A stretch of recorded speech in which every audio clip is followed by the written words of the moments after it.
As I mentioned in the previous video, I just got back from 2 weeks in the Vietnamese countryside for the Tet holidays, during which time I finished off volumes 3 and volume 4 of the Three Kingdoms, and have decided I'm just going to go ahead and review the book as a whole.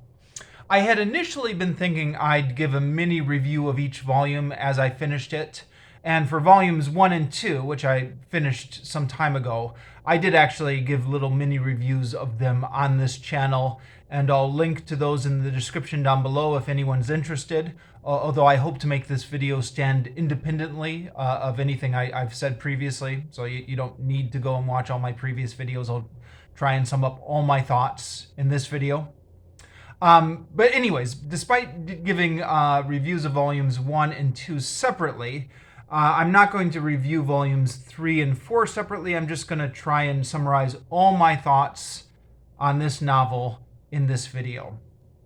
So this is it's an old Chinese epic, and it's long. The edition I have here is 4 volumes. I know I'm only holding up 2 volumes, but that's because volumes 1 and 2 I've already returned to the library after I finished them. These are library books. Some editions may be 3 volumes, some editions may be 2 big volumes, but it's one of those big old classic books that's not published in one binding. It's always split up over several different volumes. So it's an old Chinese classic. According to the translators afterward in this edition, there is some debate about who the true author is, and there's some debate about the exact year it was published, but maybe around the 14th or 15th century it was written. But it's a historical novel. So it was written in the 14th century, but it's about events that occurred in the 3rd century. The dates are, I think, 184 AD to 280 AD. So there are 2 different time periods to keep in mind, I guess. One is a time period in which it was written, which is around the 14th century, but it's about the history of the 3rd century, if that's not too confusing. So it's translated from Chinese, and I think it's maybe more commonly known as Romance of the Three Kingdoms. Romance in the sense not of like a love story, but romance in the sense of like a mythical folk legend, like, the romance of King Arthur. However, the edition I'm reading that I got from my school library is just called Three Kingdoms. And one of the rules I have for this channel is that I title my reviews when I'm reading a translated work, I title the reviews by the title that the edition I'm reading is going with. So I'm going to title this Three Kingdoms book review. The translator in the afterword does briefly defend his decision not to call this Romance of the Three Kingdoms. He says romance implies something magical or mythical, and this is largely based on real history. There are some magical and mythical and folklore elements that are integrated into this, but it's not the majority of it. The majority of this is real history. Relying on the translators afterwards, 70% real history, 30% fiction. It is, after all, a novel. It's considered one of the great classics of Chinese literature. I'm given to understand that it's enormously influential on Chinese culture and has been through the years, and continues to be popular in China through comic books and movie adaptations, etc. I first heard about it when I lived in Japan 20 years ago now. When I arrived in Japan, I began seeing adaptations of this book everywhere. At first, I didn't understand what it was. Partly because when I first arrived in Japan, I didn't know any Japanese, although I did pick some up as the years went by. But I began to realize that I would see this story frequently. When I would go into the convenience store and I would just kind of peruse the books, I would see this or comic books adaptations of this on the stands, and multiple comic book versions of this has been adapted into comic books in Japan. I don't know how many times. It's been adapted into anime series in Japan multiple times. Even though it's not a Japanese novel, it's a Chinese novel. But I got a sense of just how important the Chinese classics were, not only to China, but just to all of Asia. According to the backside of this book, and also according to Wikipedia, this book has been not only very influential in China, but also Japan, Korea, and Vietnam. I'm currently living in Vietnam, actually, as it happens, and I've been talking with my Vietnamese friends and students to see how many of them know about this novel. They all know something of it. Most of them, especially the younger ones, my students, are familiar with it because there was a 2010 TV series, Chinese TV series, adapting this novel, which was then translated into Vietnamese and shown on Vietnamese TV. And every Vietnamese person I know is at least vaguely familiar with that TV series. And some of them have even gone on to read the novel, although you have to be a certain type of person to want to track down the novel, and I'll talk about that a little bit later.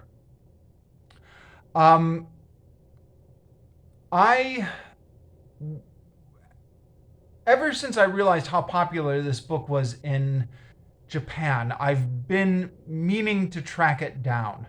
I never, although I did learn some Japanese while I was there, my Japanese never got good enough where I was able to read this in Japanese, even the comic book versions of it. But just flipping through it and watching some of the anime, I definitely got the sense that this was an epic story about great battles and heroes, maybe akin to the Iliad, which had been one of my favorite books as an adolescent. And in fact, anywhere you go, Wikipedia or whatever, any place on the internet, this book is often compared to the Iliad, although it is so much more longer than the Iliad, and it's also a lot more historical than the Iliad. But at the time, I just got the impression that it was this mythical story about a bunch of ancient heroes who fought in this epic story, and I thought that sounds interesting. I'd quite like to read that. It took me 20 years to get around to reading it, for a variety of reasons. I guess the biggest reason is I've spent most of the last 20 years in Asia, in which tracking down English books is difficult. I would not often see English translations of this in the bookstore. Sometimes when I did, the bookstore would only have one volume.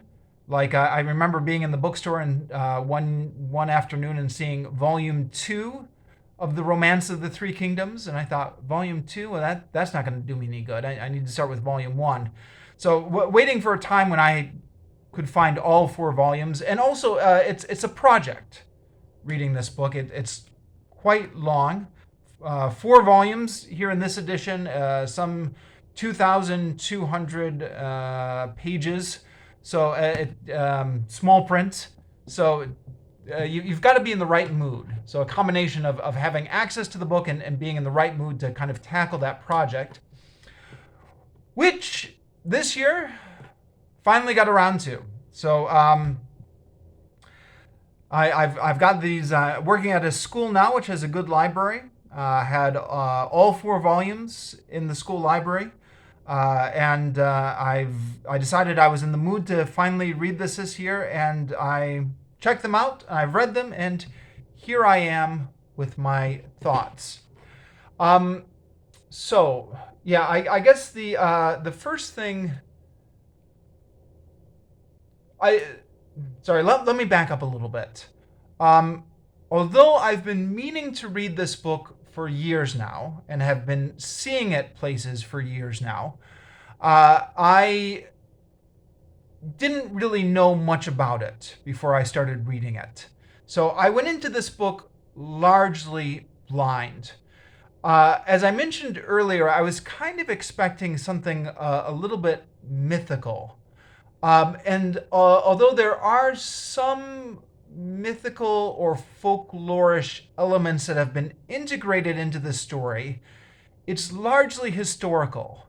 And it takes place in the 3rd century AD, during a time which we have historical documents. It is not a mythical age.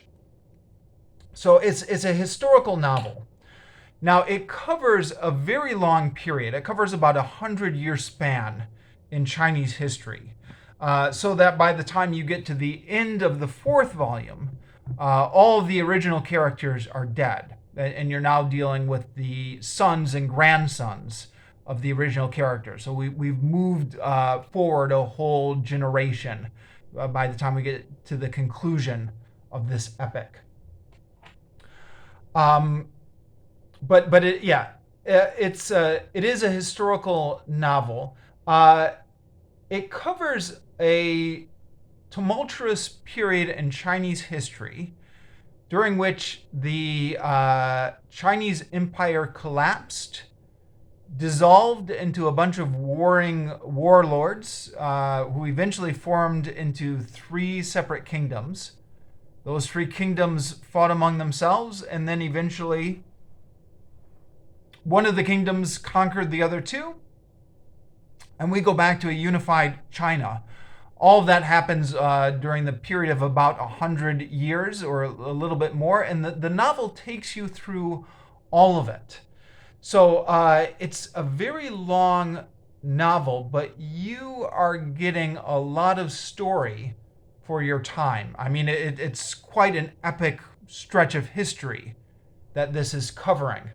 It might be akin to imagining a very tumultuous period in Western history, like the War of the Roses or the fall of the Roman Republic or something like that, and imagining a series of historical novels that deal with that period. Now, this isn't a series of historical novels. This is actually one novel, but the only reason that this is one novel instead of a series is because it was published so long ago. I mean, if this had come out today, if an author had submitted this to a publisher today, the publisher would say, right, we're going to break this down into a series. This is going to be 5 separate novels. We'll release one a year, or however they release these series. I mean, it's just way too long to be one novel, except that this was before the modern publishing industry. So I find it maybe useful to think of this as maybe a whole series, what would today be considered a whole series of novels covering a huge event, 2 different generations, the whole Chinese Empire dissolving and then reunifying again. Now, there is a lot of stuff that happens in here. A lot of stuff. I was somewhat surprised how many twists and turns the novel goes through. So, I mean, I've given a very oversimplified summary of what happens here. But until we get to the period, between the period when the Chinese Empire dissolves to the period where we establish 3 relatively stable different kingdoms, there is so much that happens. Everybody is fighting everybody. Everybody is betraying everybody and forming different alliances. And there's so many tops and turns, and somebody's up and somebody's down. And we cycle through a whole bunch of different people before we even get to these 3 different kingdoms. I was somewhat surprised when I finished the second volume, and I think I said this in my review of the second volume, that we still at the end, the halfway point of this book, we still have not established the three kingdoms. I mean, we were close at the end of the second volume. So we had two of the three kingdoms on the board, and we could see where the third one was going to carve out its space. But it took all that time just to establish those different kingdoms. So a whole cast of different characters, a whole lot of back and forth and twists and turns before we even get the three kingdoms established. So there is a lot going on here. This novel requires some patience. I'll get around to that a little bit later. But it is a lot of fun to read. I mean, it's some work, but it's fascinating. So much happens. So, did you ever have a book, like a classic book that you've been meaning to read, but you've been putting it off for a while because you were a little bit intimidated by it? But then once you finally got around to reading it, you're like, wow, that was great. I don't know what I was thinking putting it off for so long. That was really a great read. This is one of those books. Now, it's not for everybody. If you don't like history, if you're not concerned about this, then just count yourself off right now. You don't need to read this. But if you like history, if you like historical fiction, if you like long epics, then this book, check it out. If you fit those descriptions, you will enjoy this book. Now, a lot happens in this book, and I'm going to try my best to avoid going through the plot. Because, well, for one reason, there's just too much to talk about. But for another reason, there are already YouTube videos out there which summarize this book and do so much better than I could ever hope to do so. There's a video, Romance of the Three Kingdoms Summarized, which I would watch as I read this book, just to review it as I was reading it. And they do a good job of summarizing it with maps and animation, and the maps are really helpful for me to kind of get it in my head. So I'll link to those videos down below, but I'm not going to try and summarize the plot of this book myself. There would be no point to that. There are people who've already done that much better than I could ever hope to already on YouTube. What I'm going to try and do instead is talk through the reading experience for anyone who might be potentially interested in this book, or I guess anyone who's already read this book and maybe wants to compare their reading experience to mine. So I started off in volume 1. And again, like I said, despite being interested in this book for some time, really not having any background in this history or knowing any of the characters, and the first chapter, I felt a little bit overwhelmed. There are so many names that get dumped on you, and they're Chinese names, which for the Western reader, I think are potentially a little bit difficult to distinguish between. There are a lot of names that look almost the same, but there's just one letter different. And I was initially worried that I was not going to be able to keep all of these characters straight. And initially, I thought to myself, right, I'm going to need some help with this book. So I went on YouTube and watched some YouTube videos about this book. I searched podcasts about this book, and I found a podcast called Discourse of the Three Kingdoms, which is a whole podcast about a bunch of guys going through and discussing this book chapter by chapter. Unfortunately, the podcast is at this current date just in its early stages. They only have covered like the first four chapters. But for those first four chapters, it's a very useful companion to it. I'm very glad I stumbled across that podcast. I'll link to it in the description down below and link to my little mini review of the podcast, even though the podcast is still in its early stages.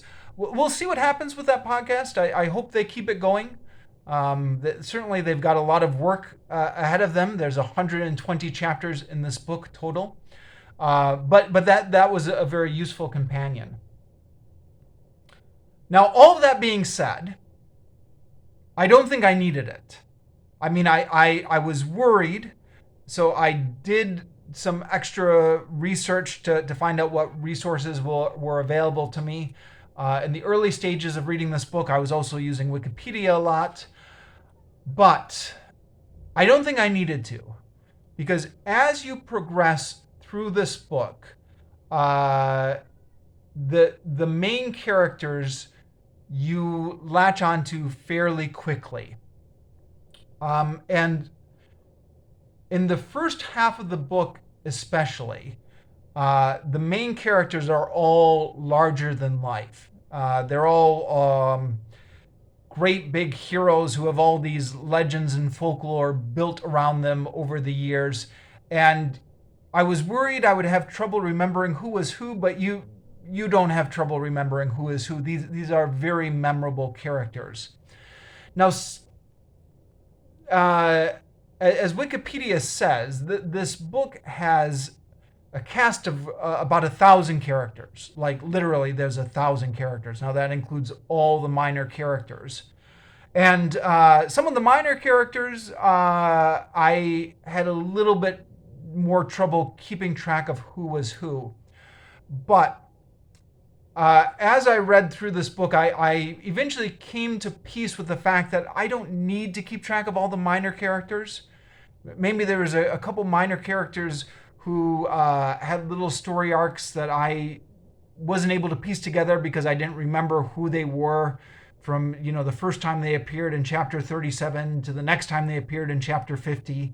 A Chinese audience better versed in this history would be able to connect those dots. Also, people will often reread this book to make those connections better. So either you have to reread this book a few different times to make those connections, or you have to have a better background in this history. If you're going into this book cold, like I am, then some of those little minor characters you won't be able to keep them straight. But it doesn't matter. The major characters are definitely memorable, and the story arcs of the major characters are really all you need to worry about. And that will easily carry you through the book. So I just want to offer that out as support to anyone who starts in chapter 1 and feels a little bit intimidated. Don't worry, keep reading. You will be able to follow the arcs of the major characters. This is a historical novel, so the fictional part of this maybe is that the author cheats a little bit with the history by having the characters who will go on to establish the three kingdoms. He gives them a prominence early in the book that's not merited by the historical record. So the characters that will go on to establish the Northern Kingdom and the Western Kingdom, they are prominent already from the first chapter, even though in the real history they were minor players at this time. But the author is interested in setting these characters up early because they are going to go on and be the dominant characters. And so that helps as well. Excuse me. I'm drank a bit of water because I've got a dry throat, and I think I drank a little bit too much that time. That's the problem with doing these videos without good editing equipment, huh? You'll just have to bear with me. All right, moving on. Um, the book, well, like I said, it is a really epic story. 70% real history, apparently, 30% fictionalized. But what a story! I I think if you're interested in reading this, you will not be disappointed that you read it. Now there are some parts of the book that are a little bit of a slog. Um, even though the book as a whole is very amazing, I think you just have to be prepared for some parts that you just have to slog through a little bit. The battles get a little bit repetitive, in my opinion. So this is a book. It's not only a book about battles, although it is a book about three warring kingdoms. So like there's a lot of battles in it, but there's also a lot of dynastic intrigue. So especially as we go through the generations, kind of plotting about who's going to succeed, who's going to betray who. There's some romantic intrigue in this. That there's it's not only about the battles, which is good because I'm not overly interested in the battles. Too many battles bore me a little bit. I'm more interested in the human drama, and there's plenty of human drama in this book. But there's also a lot of battles. Now, if you are a military nut, if you're the kind of person who really likes reading a lot about ancient battles, well, good news, you're going to love this book. There's just tons of battles in it. I certainly by the halfway point in this book, I was getting a little bit bored with the battles, and they were beginning to feel to me a little bit repetitive. I don't know how many times in this book we had a scene where two armies meet. One army pretends to be defeated and runs. The other army pursues, and then they run right into an ambush. That basic scene plays out I don't know how many times in this book. I mean, it must be like 100 times. We have one army pretend to retreat, other army pursues, and they run right into an ambush. So certainly by the halfway point, I was like, oh, okay, another fake retreat, another ambush. Here we go again. And then especially the second half of the book begins to drag a little bit. And I think this is the consensus of all the readers. The really colorful heroes who have started out the beginning of the book are mostly dead by the second half of the book, or at least by the last third of the book. And then we just have a kind of war of attrition between these various states. And in particular, the Western Kingdom is trying to conquer the Northern Kingdom. And they they invade, I believe it's 6 times under the first prime minister. And then after he dies, the next guy invades another 9 times. And each time they make some headway into the Northern Territory before getting defeated. So that's like 15 different invasions. And we, the reader, are along for each of these, where we see each time the army set out, each time the army make its plans, each time the army make a few victories, then they run into some difficulties, and then they retreat, and it just goes over and over and over again through all 15 campaigns. So that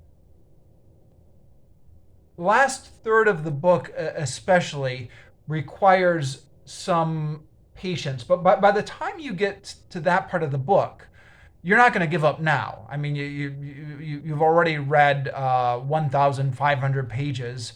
You're going to stick through the last 500 pages, right? And there is some interesting stuff happening in there as well. Uh, there is, to be perfectly fair to the author, um, well, for one thing, he's dealing with actual history. So some of this is repetitive because the actual history was repetitive. In fact, I think in the actual history there were more campaigns than the author details. But as was made clear to me in the endnotes and the translators afterwards, the there's a little bit of art going on here and showing how history repeats itself and how there are cycles of things happening.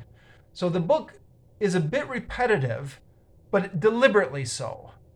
Um, I don't know if this is a useful parallel, but it reminds me of those Star Wars movies where things will happen in the second trilogy that are deliberate echoes of things that happened in the first trilogy. Of course, if you're at all like me, you don't particularly appreciate that repetitiveness in the Star Wars movies either. I was always of the opinion that that really didn't work that well, that I got what they were trying to do. You know, the history repeats itself, but I also thought it was a little bit tiresome. To a certain extent, I felt the same way about this book. I got it. We're trying to show parallelism and show that there's a repetition going on. I also found it a little bit tiresome. According to the notes at the end, apparently I'm not the first reader who had that reaction. It's been a reaction of readers through the centuries to find some of it a little bit repetitive.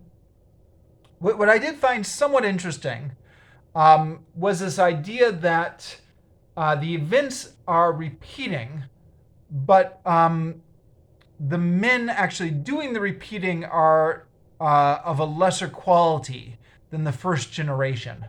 I was somewhat reminded of the famous Karl Marx quote, history repeats itself, the first time as tragedy, the second time as farce. Now, these novels were written long before Karl Marx, and I'm not sure if Karl Marx ever wrote them, but it's got that idea to a certain extent. That the first generation is this great generation of heroes, and there are these great and tragic events that happen, but it's all great and dramatic because they're the big generation. But then in the second generation, we're getting these same events repeating, a lot of the same events repeating, but now we're dealing with a lesser quality of men, and so it's more of a farce the second time it's playing out. And that was kind of interesting, that element to it. Another thing I should mention, at the risk of spoiling things, is that this book is somewhat of a tragedy. So it's historical fiction, but the fictional element of it is that we are definitely meant to sympathize with one of the kingdoms. So the Western kingdom is where the author wants us to sympathize. That's where all the virtuous men are. That's where the great heroes are. And the virtue of the Western kingdom is set in contrast to the Northern kingdom, which is not virtuous. They are very Machiavellian. They want to grab power by any means. So it's a little bit interesting. You can kind of see through the novel a little bit. So you can kind of see, okay, I know the novel wants me to be sympathetic to these characters, but I can kind of see how maybe they were kind of not so great in history. One of the things which is alluded to in the novel itself is how the main sympathetic character, who's, forgive me for mispronouncing the Chinese names, Liu Bei,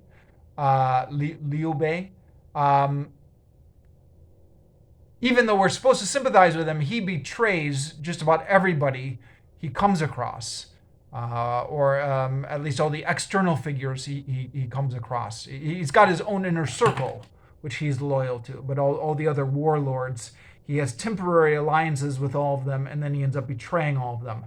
And in the novel, we're meant to sympathize with him and see that he has good reasons for doing what he's doing, but you can kind of get the sense that, okay, in the historical record, maybe this guy wasn't quite as nice as he's being portrayed here in the novel. But that aside, sorry, that was a digression. Sorry. That aside, the novel definitely wants us to sympathize with him and with his inner circle. Even though that kingdom does not come out on top. He and his two brothers, they're not really his blood brothers, but they swear a fraternal oath to each other in the first chapter. They all die tragically. Sorry, spoilers. His successors try to continue the war against the North, but are unsuccessful and have tragic fates as well. And it's the Northern Kingdom, the kingdom that we are not meant to sympathize with, which ends up actually winning this struggle in the end. So that's a little interesting framing of this novel. And it's interesting because, you assume, well, the winners write the history books, right? So that the people writing this history book must be sympathetic to the people who came out on top, because that's the historical lineage. But there are reasons why it's the Western kingdom, the losing kingdom, that eventually became the sympathetic kingdom over the centuries. There's about 100 pages in the back of Volume 4, the translator's afterword, in which he explains some of the historical reasons why the Western kingdom eventually became the one that was the most sympathetic. I'm not going to try to go through that all here, but just suffice it to say there are historical reasons why the Western kingdom became the sympathetic kingdom in Chinese culture. But so it's an interesting little tragic history. Now the ending is ultimately tragic, but that's not to say that the novel as a whole has a tragic tone. In fact, it's really only the last 20 chapters which are really hammering that tragedy home. The early parts of the book, when the kingdoms are establishing themselves, we see a lot of victories and heroic actions by Liu Bei and his inner circle, and so that's all quite fun to read. One of the YouTube videos I mentioned earlier, which as Three Kingdoms Summarized, says that a lot of the adaptations of this actually leave out the last 20 chapters of the novel just because it's so depressing. So they say that we just finish.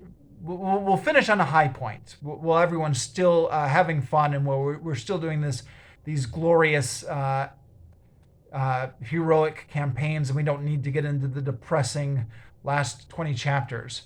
But he makes the point, and I think he's right, that you need the whole arc. You have the rise, you have the high point, but the story is not complete unless you also do the decline and fall as well. So the novel makes a complete story in that regard. But to get to the fun parts, the rise part of the novel, there are a lot of epic battles here, and I compared this earlier to the Iliad, which, as I mentioned, when I first found out about this novel, my impression was that it was kind of like an Iliad type story. And that's not really true because the Iliad is completely mythical, and this is largely, 70% at least, historical. So there's a lot more grounded historical detail in this than there would be in the Iliad. but there is um, there is some mythologizing going on here, and there are a lot of heroes on all different sides of this novel who have epic battles against each other. Now, I suspect this isn't historical, although I don't really know because I don't know much about military history. But quite often, the way the battles are portrayed is like the greatest hero from one side will ride out, and the greatest hero from another side will ride out, and they will have like a little duel between the two of them, and then one of them will lose and one of them will win, and that will influence the outcome of the whole battle.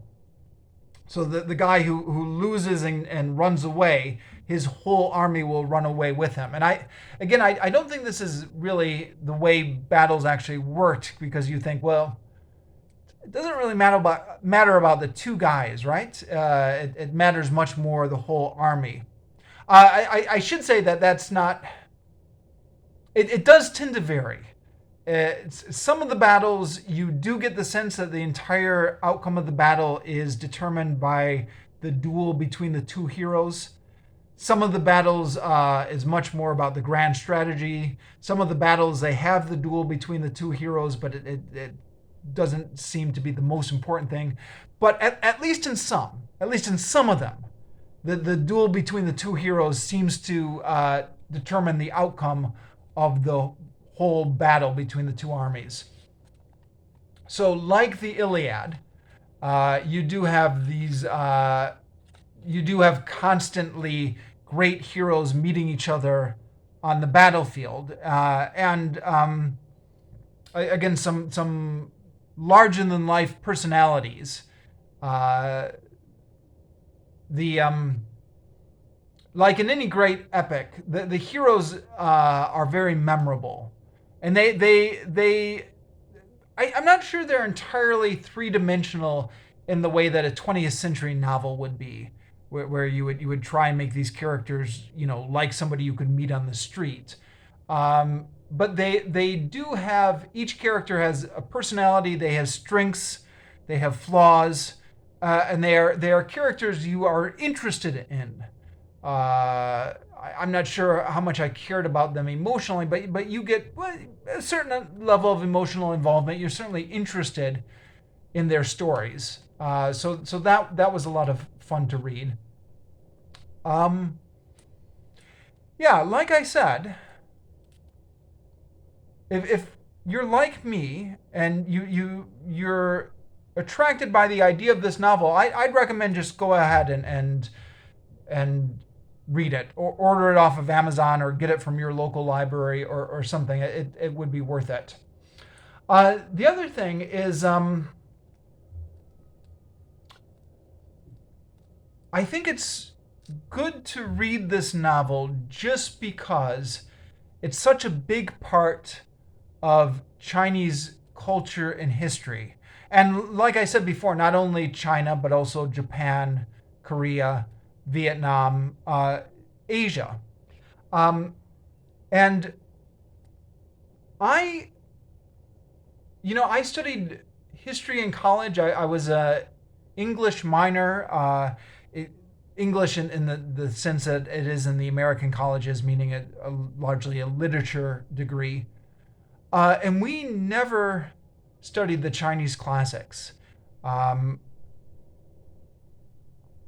I didn't study any Chinese history when I was in school. Sixth grade history was all about Europe. Seventh and eighth grade history was all about America. Then in high school it repeated. Ninth grade history was about Europe. 10th grade history was about America. Even when I got to college, I took a world literature course in college. We never covered any of the Chinese classics. I think obviously individual experiences will vary, but I don't think that's atypical of an American education. And over the years that I've been living in Vietnam and Japan and Cambodia, I've never lived in China, but just living in the countries around China, I've become very aware of how influential the Chinese literary canon is in this part of the world. And it's, like it's the whole half of the world. So it's really, when you think about it, it really kind of blows your mind how much we completely ignore it in America. And I mean, I know there's so much to study, and there's not enough time to cram it in during the 12 years we have at school. So some things got to be left out, etc. And I know school is never very good for learning stuff, anyways. If you really want to learn stuff, you have to do it on your own. So this is part of I think our journey of educating ourselves, because the school system has largely failed us. Educating ourselves about the literary classics of half the world, which, if you're like me, you completely were completely ignored in your education. So Three Kingdoms is one of the most influential Chinese classics, and like I said, also popular in Japan, Korea, and Vietnam. And it's a little bit of a twofer, two for the price of one, because you're learning not only about a Chinese literary classic, but it's a historical novel, so you're also learning about a period in Chinese history. Now, to my shame, I've not really studied a lot of Chinese history. In college, I took a couple courses on modern Chinese history, the Communist Revolution, Chiang Kai-shek, etc., but never studied anything ancient Chinese. So I was, as I said before, at a bit of a disadvantage coming into this novel, and a little bit overwhelmed in chapter one by all these strange names. But you don't need it. Don't let it intimidate you. You can get through this novel without it. And certainly by the end of it, I feel like I am very well versed in this 100-year period of Chinese history. Know who all the names are, know who all the big battles are, know what all the issues were. That's something. The novel itself constantly makes references back to earlier periods of Chinese history. Now, this novel is itself, the 3rd century AD is itself quite ancient. But it's referring back to periods in Chinese history, older emperors and older things that happened in, the BC periods. And it made me, I had always known this, but it made me appreciate just how rich Chinese history is. I think everyone learns this little factoid that China is the world's oldest continuing civilization. But I don't know, it made me contemplate it more. In the West we have the Babylonians, the Assyrians, and the Babylonians, and the Persians, and the Greeks, and the Romans, and the Franks, and the Vikings, and we've got all these different cultures. But Chinese history is kind of just like one continuous history where they, you go, it goes back. I don't know how far it goes back. It goes back into mythical eras, doesn't it? But it certainly references stuff in this book that's occurring in 1000 BC. Goes back at least 3 millennia. I'm sure further back than that. Now, again, if you don't know any of that, and I didn't know any of that, don't let it intimidate you. Certainly in this edition, all the references are explained in the endnotes at the back. And even if they're not, you don't really need to know who that is. You just need to know that they're referencing an event from Chinese past.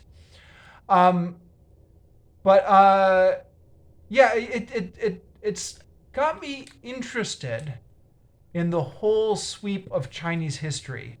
And as I was reading this book, I thought, I've never really been interested in ancient Chinese history before, but it makes me realize how rich that history is, and how I think now I'm at a point where I would be interested in reading up more on it. I'm not sure I'll do it, but I would be interested in it.